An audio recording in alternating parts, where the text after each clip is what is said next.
Hi, my name is Jean-Pierre Francia, and this is JP Gets Healthy, a channel about my journey from severe sickness and disease to health and fitness. I was very overweight and very sick. I actually almost died from an acid reflux-induced pneumonia. When I survived that through some medical intervention, I decided to start drinking apple cider vinegar, and it tasted terrible, of course, as everybody knows. Over the course of several years, I made it taste better and better. My family wouldn't leave it alone in the fridge, and it was making me mad. So I said, well, if you guys are gonna drink my stuff anyway, I'm gonna dump vitamins in it. So I took capsules of vitamin C, D3, zinc, and B12 into this mix, and you couldn't taste it. The vitamins just disappeared in the vinegar and the lemon juice. Literally a couple years later, I started playing with flavors and carbonation and thought, wow, this could actually be a product. And that was the day Life Cider was born. Gut health is where everything starts. I'm going to talk about all the most important topics to me and their relevance to you. Most people aren't taught about the ins and outs of how to really be healthy. I have lots of things to say and share on all sorts of topics, and I hope you find some of my information valuable to you. I read and study so much of the latest research on various health topics, and I feel very grounded in what I've come to believe and know. I'm going to start off with a topic that is very important to me, and I believe that every human being should know and adopt into their lives. And that topic is ACV, apple cider vinegar.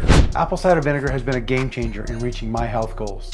It's helped with digestion, metabolism, and keeping my blood sugar levels healthy. I created Life Cider to take it up a notch with its tasty formula and added nutrients. It's so easy to incorporate into your daily routine, making staying healthy a breeze. To learn more about Life Cider, check out our link in the description.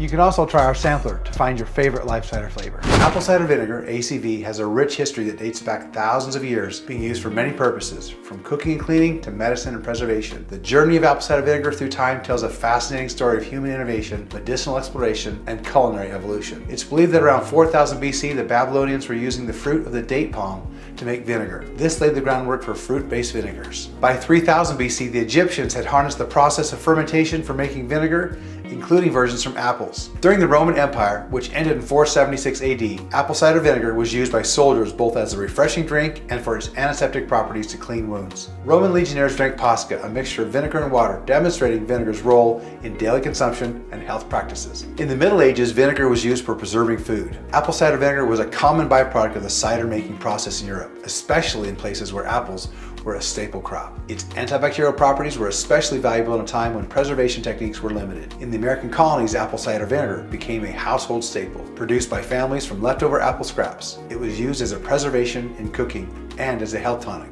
And in the 20th century, apple cider vinegar was popularized in the United States, notably by D.C. Jarvis in the 1950s in his book, Folk Medicine, A Vermont Doctor's Guide to Good Health. He advocated for its use in treating a range of ailments, from arthritis to weight loss. Today, apple cider vinegar is used in many capacities, including as a natural household cleaner due to its antibacterial properties. It remains a popular ingredient in culinary circles, used in salad dressings, marinades, and as a flavor enhancer. The production of apple cider vinegar, a process that combines age-old techniques of fermentation with modern scientific understanding, is a fascinating blend of biology, chemistry, and art. Its journey from apple cider vinegar involves several key steps: preparation of the fruit, fermentation of sugars to alcohol, what we call cider, and then a secondary fermentation to produce vinegar. This first step in making apple cider vinegar is selecting the right type of apples. While any variety of apples can be used, the choice of apples can affect the flavor, acidity, and sweetness of the vinegar. Typically, a mix of sweet and tart apples is used to create a balanced end product. The crushed apples are then left to ferment, a process where yeast consumes the natural sugars in the apple juice and converts them into alcohol, producing what is known as hard cider. This first fermentation process takes place in a controlled environment to prevent unwanted bacteria from spoiling the cider. It can last from a few weeks to several months, depending on the desired alcohol content and the temperature at which the fermentation occurs. Water temperatures accelerate the yeast activity, while cooler temperatures slow it down. The first fermentation is anaerobic, meaning it occurs in the absence of oxygen. The yeast cells convert sugars into alcohol and carbon dioxide through anaerobic respiration. This step is crucial for creating the base from which vinegar will be produced. After achieving the desired alcohol level in the cider, the liquid undergoes a second fermentation process,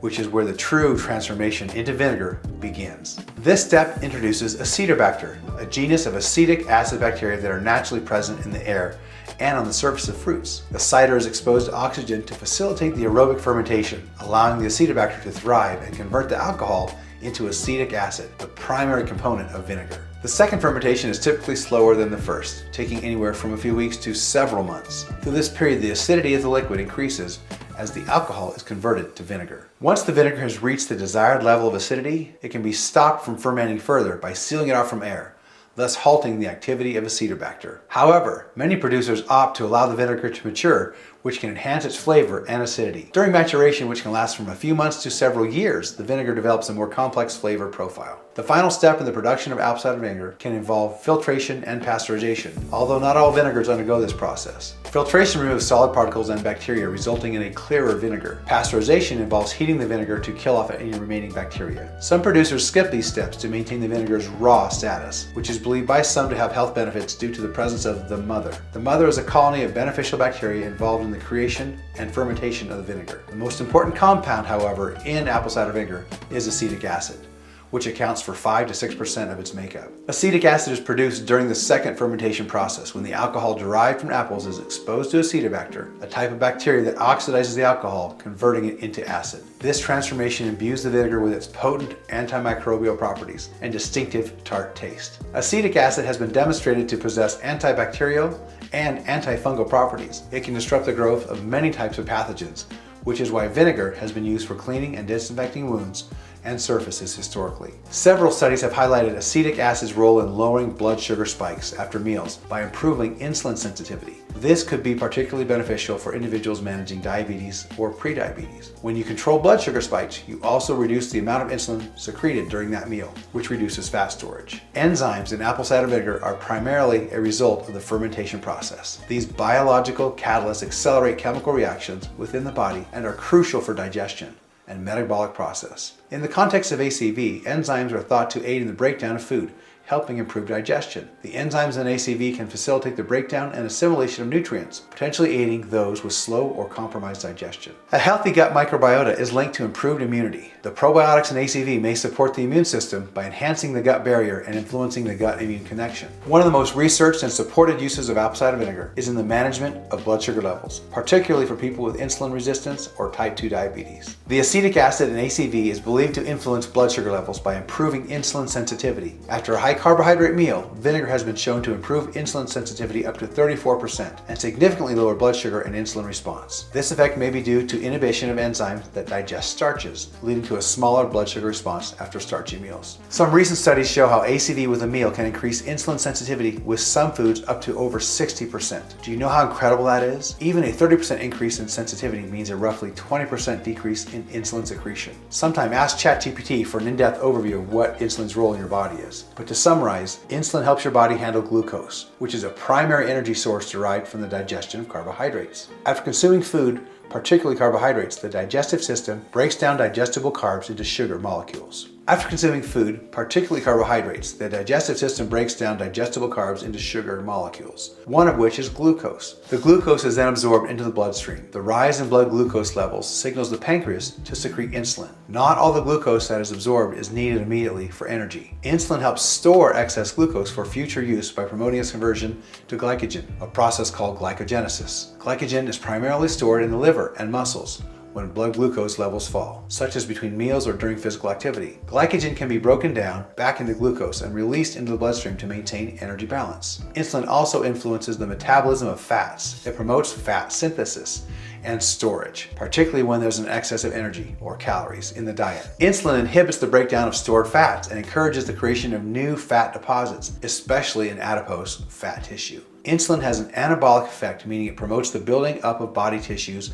and storage of energy. By managing the transfer of nutrients from the blood into the cells, insulin ensures that the body efficiently uses immediate energy sources and securely stores excess nutrients. So what does that mean in its simplest form? The more blood sugar spikes, the more insulin your body secretes, the more fat you store with every meal. So increasing insulin sensitivity is critical, and use of ACV with a meal is, I believe, foundational to good digestion and blood sugar management. It certainly was and is for me today. I rarely ever have a meal without a tablespoon of diluted ACV. When I don't, I feel the difference. A study published in Diabetes Care found that consuming vinegar at bedtime reduced fasting blood glucose levels in people with type 2 diabetes, suggesting that ACV could help manage blood sugar levels. I don't have any experience with that, but it makes sense. Preliminary research has also suggested that ACV might help improve cholesterol levels, potentially reducing the risk of heart disease, but I haven't seen enough data to support that. Furthermore, it's crucial to approach ACV with caution, as excessive consumption without proper dilution can lead to negative side effects such as dental enamel erosion,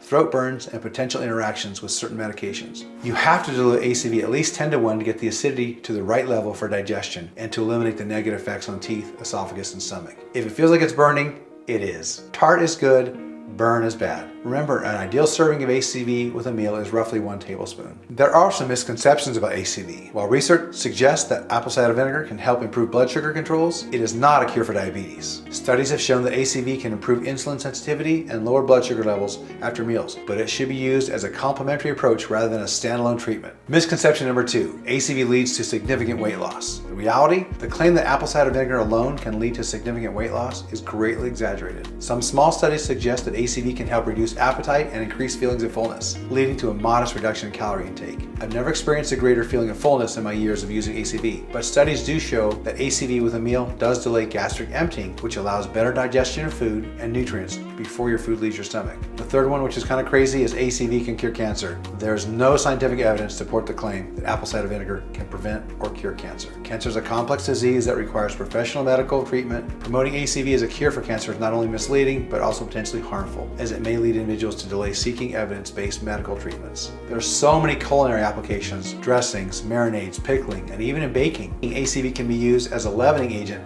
when combined with baking soda. This mixture creates carbon dioxide, causing doughs and batters to rise. This is particularly useful in vegan baking, serving as an alternative to traditional leaveners that contain eggs. A splash of apple cider vinegar can enhance the flavor of sauces and soups. It introduces an element of acidity that balances the dish's richness, adding depth and complexity to overall taste. ACV can be added to beverages such as smoothies and teas for an extra health kick. It is also the star ingredient in a switchel, a refreshing drink made with water, ACV ginger, and a sweetener. And there are a number of household applications thanks to its antibacterial properties. ACV serves as an effective natural cleaning agent. A solution of equal parts water and ACV can be used to clean windows, mirrors, and countertops, leaving surfaces sparkling without the use of harsh chemicals. Apple cider vinegar is a natural deodorizer. It can neutralize unpleasant odors without adding artificial scents. Placing a bowl of ACV in a room can help remove odors or can be diluted with water and used as a spray for fabrics. ACV can also be used in pet care, offering a natural remedy for repelling fleas on dogs. A solution of ACV in water can be sprayed onto a dog's fur and rubbed in to create an environment less hospitable to fleas. Rinsing hair with a dilute solution of ACV in water can help remove product buildup, balance scalp pH, and add shine to hair. Also, diluted ACV can be used as a facial toner, balancing the skin's pH and improving its overall appearance. Apple cider vinegar's versatility extends well beyond its health benefits, making it a valuable addition to both the pantry and the cleaning cupboard. Its culinary uses add flavor and depth to a wide variety of dishes, while its household applications offer natural, eco-friendly alternatives to chemical-based products. Whether for pickling, baking, cleaning, or even pet care, ACV demonstrates its utility across a broad spectrum of daily tasks, underscoring its status as a multi-purpose staple in homes around the world. Diluting ACV significantly reduces its harshness and direct impact on the body. In its undiluted form, ACV has a pH around 2 to 3, similar to lemon juice, which can be highly erosive to tooth enamel and harsh on the stomach lining. Introducing ACV into a 12-ounce water-based beverage helps maintain hydration. Since ACV has natural diuretic properties, consuming it in a well-diluted liquid form can help ensure hydration levels are being supported while enjoying the benefits of ACV. Diluting ACV does not diminish its health benefits, such as helping to regulate blood sugar levels, supporting digestive health, and possibly aiding weight management. These benefits can still be enjoyed without the risk associated with consuming it in a concentrated form. The strong, pungent taste of pure ACV can be off-putting for many people, which can discourage regular consumption. Mixing ACV with a larger volume of water makes it far more palatable, increasing the likelihood that individuals will include it regularly in their diet. Hopefully this overview was interesting and informative, and I hope you use this information and share it with your family and friends. I'm JP, and this channel is JP Gets Healthy, and hopefully now you get ACV. If you have other questions about ACV, ask them in the comments below. And if you're trying to get healthy, like me, like and subscribe for more videos, and make sure to comment below on other topics you'd like to learn about.